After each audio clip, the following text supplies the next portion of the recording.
గోదావరి జలాలను తరలించేందుకే AP Banakacherla project చేపడుతోందని మాజీ మంత్రి హరీష్ రావు ఆరోపించారు. బనకచెర్లపై పవర్ పాయింట్ ప్రెజెంటేషన్ ఇచ్చిన హరీష్ రావు బనకచెర్ల ప్రాజెక్టు విషయంలో ఏపీ ప్రభుత్వం మొండిగా ముందుకెళ్తుందంటే తెలంగాణ సర్కార్ ఎందుకు మౌనంగా ఉంటుందని ప్రశ్నించారు.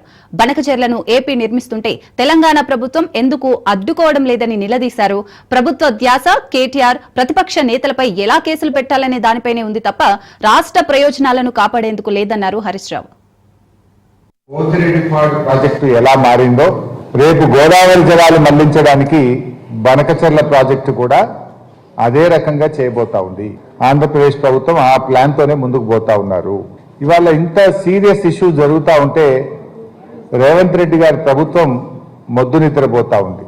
ఉత్తమ్ కుమార్ రెడ్డి గారేమో ఉత్తుత్త మాటలు, ఇంకా మేము ప్రిపేర్ కాలేదు, మేము ఇంకా ఆలోచన చేయలేదు, స్టడీ చేయలేదు అని ఉత్తుత్త మాటలేమో ఉత్తమ్ కుమార్ రెడ్డి గారు మాట్లాడుతూ ఉన్నారు.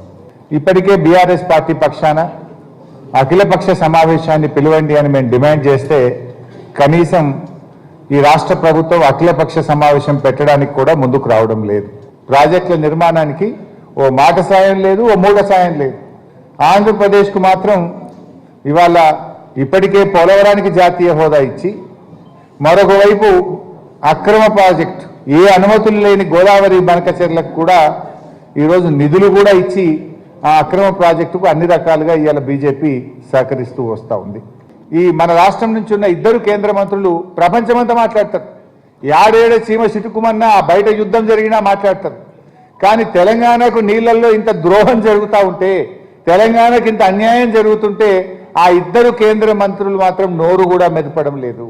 ఇవాళ ఈ రాష్ట్ర ప్రజలు గమనిస్తూ ఉన్నారు ఈ విషయాన్ని.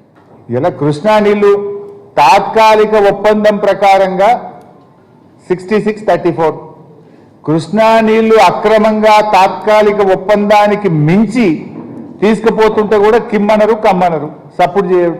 రేవంత్ రెడ్డి మాట్లాడాడు, నా ఉత్తమ్ కుమార్ రెడ్డి మాట్లాడాడు. గోదావరి నది పైన బీజేపీ, ఇటు ఆంధ్రప్రదేశ్ రెండు ప్రభుత్వాలు కలిసి ఇంత పెద్ద కుట్ర చేసి గోదావరి నదీ జలాల్లో కూడా తెలంగాణకు ద్రోహం తలపెడితే దాని మీద కూడా రేవంత్ రెడ్డి ప్రభుత్వం స్పందించినటువంటి పరిస్థితి లేదు. సమైక్య రాష్ట్రంలో 2 టీఎంసీల బాబ్లీ ప్రాజెక్టు కోసం చంద్రబాబు నాయుడు గారు పెద్ద పోరాటం చేసిండు మహారాష్ట్ర మీద. మరి ఈరోజు ఎన్ని బాబ్లీ ప్రాజెక్టులు కలిపితే ఒక బంకచెర్లకు సమానం? 2 టీఎంసీల మన బాబ్లీ మీద అంత పోరాటం చేస్తే 200 టీఎంసీలతో అక్రమ ప్రాజెక్టు ఆంధ్రప్రదేశ్ నిర్మిస్తే ఈ రాష్ట్ర ప్రభుత్వం ఎంత పెద్ద పోరాటం చేయాలి? ఎందుకు మౌనం వహిస్తున్నారు? అంటే మీ దోస్తానాలు, మీ పాత బంధాలు ఏమన్నా ఉంటే దానికి తెలంగాణ ప్రయోజనాలు ఫనంగా పెడతారా? తెలంగాణ భవిష్యత్తును మీరు ప్రశ్నార్థకం చేసే హక్కు మీకెక్కడిది అని నేను అడుగుతా ఉన్నా. గోదావరి మీద కూడా ట్రిబ్యునల్ రాబోతా ఉంది.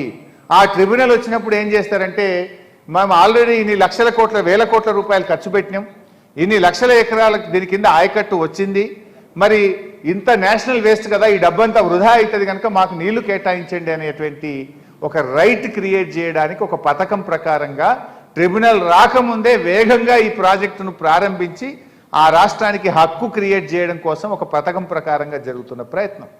మన ప్రాజెక్టు ఇంకా పూర్తి కావాల్సిన అవసరం ఉంది. మనం ఆ రైట్ను ఎస్టాబ్లిష్ చేయకముందే, మనం పూర్తి స్థాయిలో నీటిని వినియోగించకముందే వాళ్ళు ఈ ప్రాజెక్టు కట్టి రేపు ట్రిబ్యునల్ ముందు హక్కు పొందడానికి ఒక పథకం ప్రకారంగా జరుగుతున్నటువంటి ఒక కుట్ర ఇది.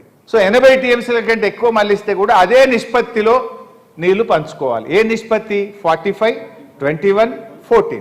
మరి ఇప్పుడు 200 టీఎంసీలు పోలవరం నుంచి తీసుకుపోతున్నావు కదా, 200 తీసుకుపోయినప్పుడు అదే నిష్పత్తిలో కృష్ణా నదిలో మనకు 45% రావాలి. 45 అంటే 200లో 45% అంటే దట్ ఈస్ 112.5 టీఎంసీ. మరి ఇప్పుడు ఈ రేవంత్ రెడ్డి అడగాలి కదా. సో ఆల్రెడీ పోలవరం కింద 45 వచ్చేటివి ఉన్నాయి, మళ్ళీ ఇచ్చినాయి.